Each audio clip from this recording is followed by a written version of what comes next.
Welcome to another episode of I Bought Some Cheap Shit from Japan. I've mentioned this GameCube before, but didn't go into much detail because I knew I was going to make a video about it eventually. Well, I'm finally getting around to it. Once again, this GameCube was considered junk. It cost me 3 yen, $3.30 with tax, or less than $3 from my favorite store in the world, Hard Off. 新しいパソコンを買ったのはいいけれど、古いのはどうしよう。 そんな時はハードオフにお任せ。 This ad might be 20 years old, but I mean, who wouldn't get a hard off going to a store like this? But if there's one thing that turns my hard off into a soft off, it's these hard off. I didn't even hard off, but it was popular in Japan, but yeah, these have definitely gotta go. But first, let's see if it actually works.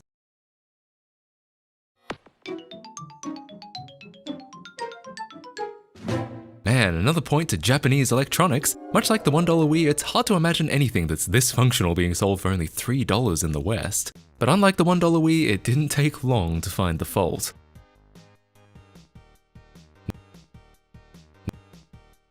No controller input on port number 1. All the other ports work, just not the first one. As in, the only one that actually needs to work all the time. Immediately I was intrigued and started opening it up. I got the top shell off before I realized I might be being a bit thick. I haven't checked the simplest thing. What if the port is just dirty? I gave it a delicious alcoholic beverage, which honestly didn't feel like it was doing much at all. My Q-tip wasn't covered in grime like it usually is. But I went ahead and tested it out. Oh my god, what the fuck? I thought the $1 Wii was a good deal, but am I seriously supposed to believe this thing was $3 because no one even tried to clean the controller port?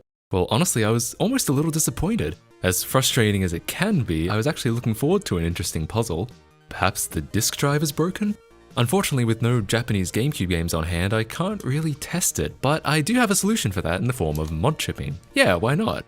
But hey, while it's open, let's go ahead and clean everything out. This thing is definitely dusty and the plastic is a little dirty. I even found some bugs sitting at the bottom. Gross.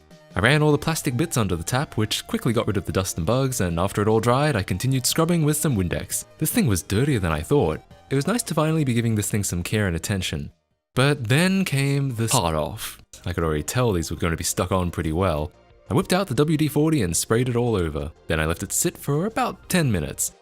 Sadly, it didn't end up being much better. I decided to leave it for longer, letting it really soak this time. Inadvertently, I ended up leaving it for about an hour, which was probably way too long, but whatever. The price sticker peeled off pretty easily, but this Harry Potter continued clinging on. I ended up just painstakingly scraping it off with my fingernail. Damn, you'd have to be a wizard to make an adhesive this strong. I get the appeal of customizing your stuff with stickers, but for me, Hard Off was such a classic design I couldn't bear to cover any of it up. Finally, I got it all off. For the stickers on the buttons, I didn't even bother with WD-40. There was still a bunch of adhesive residue, but that came off with some more alcohol and scrubbing. It's starting to look pretty good, but some of these scuffs just wouldn't come off with the Windex or alcohol on its own. I decided to steal a page from the 8-Bit Guy's playbook, Hard Off, just to really get some of those last scuffs off. Now before we close it up, I'm going to install a mod, good old Xeno GC. These are designed so you can solder them directly to the board with no wires. However, since they've been cheaply cloned so many times, sometimes the one you get may have the alignment slightly off. This one certainly looked like everything was lining up, so I attempted a wire install. Testing it out with a boot disk, however, didn't seem to work. Whether this means the drive is busted after all, or the mod chip just isn't installed right, we're yet to find out. The mod chip actually has status LEDs that we can use to diagnose. They're hard to see because the drive naturally has to be plugged in to get any power, but what they'll do is light up red if it's starting up, and then switch to green or orange once the drive has successfully been patched. From what I could tell, the light was stuck red. The mod chip was failing to patch the drive. I tried reflowing to no avail. It looked like I might have to desolder and try again. Once I got the chip back off, I looked again and noticed that one of the points may indeed have been misaligned. I decided to go for a wired approach this time. Some people just jump straight to wired because it's far more reliable, and after this I can kind of see why. Sadly, it looks like a chart also got damaged in the desoldering process, but luckily I could bridge it with a bit of extra wire. Testing it again, the LEDs are even harder to see now because it's mounted off in the corner, but you can just see that the LED does switch from red to indicating a successful drive patch. But did burn discs work? No, they didn't. This was strange. The mod chip was finally reporting a successful patch, but there was no other evidence that it was actually working. I tried adjusting the laser pot, which basically adjusts how much power the laser has, and it did behave slightly differently when I did, but still didn't result in a successful read. Assuming the mod chip was telling the truth, that means either the drive really is dead or there's just something wrong with these discs. Luckily, this was pretty easy to rule out. While sadly I had to leave my GameCube games behind in a recent move, a friend of mine was all too happy to let me borrow one of theirs. And of course it had to be... This is a test of both the drive and the mod chip because even though it's a genuine printed disc, the region is wrong since it's a US game on a Japanese system. Let's try it out. Yo, look at that! Everything indeed seems to be working fine with this disc. Great, I've always wanted to shoot people in a Sonic game. So it would seem my burned discs are the problem, and looking again at HardOff, which is the software I used to burn it with, the media ID is CMC Mag AF1.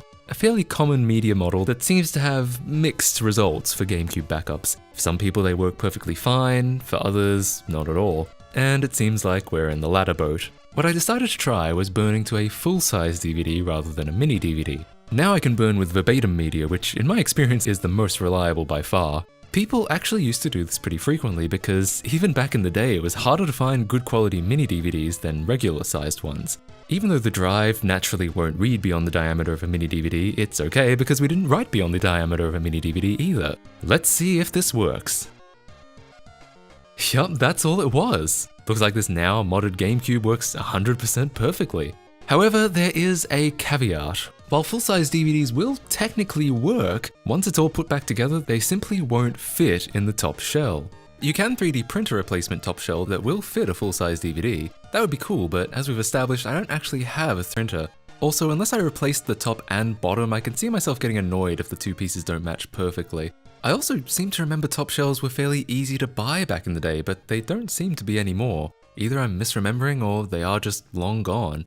And speaking of long gone, seems like mini HardOff and large aren't being manufactured anymore. Outside of a handful of unbranded Chinese discs, which I'm not super optimistic about, it seems most of what you can buy now is just old stock that never got sold. And I guess it's true that cameras and DVD singles that used to sell mini DVDs are no longer really around, and it's not like a disc manufacturing operation can survive on the back of a few GameCube hackers.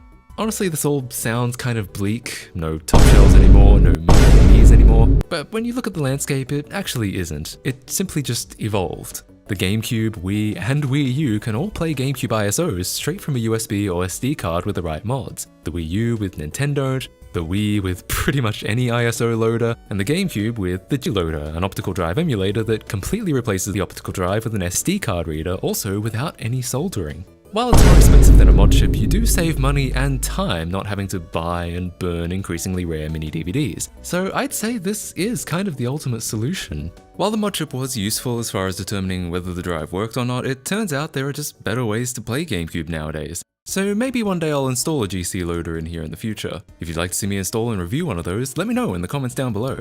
Otherwise, I think we can officially call this GameCube fully fixed. While the repair may have been fairly uneventful, it just makes that 300 yen price tag all the more incredible. Anyways, thank you guys so much for watching, I hope you enjoyed this video and I'll see you all in the next one.